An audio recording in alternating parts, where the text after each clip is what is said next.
একটু এখানে রেখে দাও। আমি গিফটটা একটু দূরে রাখি। আরে দুলা ভাই এদিকে দেন। আরে দেখি আমরা কি নিয়ে আসছি। আরে দেখি তো দেখি। আরে দুলা ভাই দেন তো দেখি কি নিয়ে আসছেন। আচ্ছা খুলো না খুলো না। হ্যাঁ আরে খুলে দেখবো না দুলা ভাই কি নিয়ে আসছে। আরে পরে খুলো। কাকা এত বড় গিফট বক্সের মধ্যে এতটুকু আতর নিয়ে আসছে। সামান্য একটা ফুটপাতের আতর নিয়ে তোমরা দাওয়াত খেতে চলে আসছো? আরে কিসের আতর? কে বলছে আতরে? এটা পারফিউম, আমি নিউ মার্কেট থেকে আনছি। গায়ে আবার লেখাও নাই। মনে হচ্ছে এটা দোকানে টেস্টিং এর জন্য ব্যবহার করে না, দুলাভাই মনে হয় সেখান থেকে নিয়ে আসছে। ভালোবেসে এমন একটা ফকিরকে বিয়ে করেছিস যে কিনা একটা সামান্য গিফট কেনার ক্ষমতা নেই। আবার ফুফা গিফট তো গিফটই, আবার ভালো মন্দের কি আছে? হ্যাঁ ম্যাম। এই আকমল মিয়া আমাদেরকে খেতে দাও, ক্ষুধা পাইছে না। তো বড় নির্লজ্জ জামাই, সামান্য 2 টাকার আতর এনেছে, তারপর আবার খাওয়ার জন্য পাগল হয়ে গেছে। লজ্জা শরম কিছু নেই নাকি? সরি ফুপু, আসলে আমি বুঝতে পারিনি ও এমনটা করবে।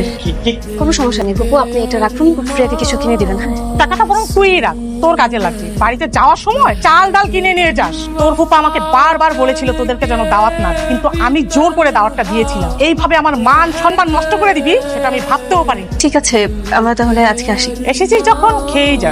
না না ফুপি, সমস্যা নেই, যেসব কথা শুনেছি পেট একদম ভরে গেছে।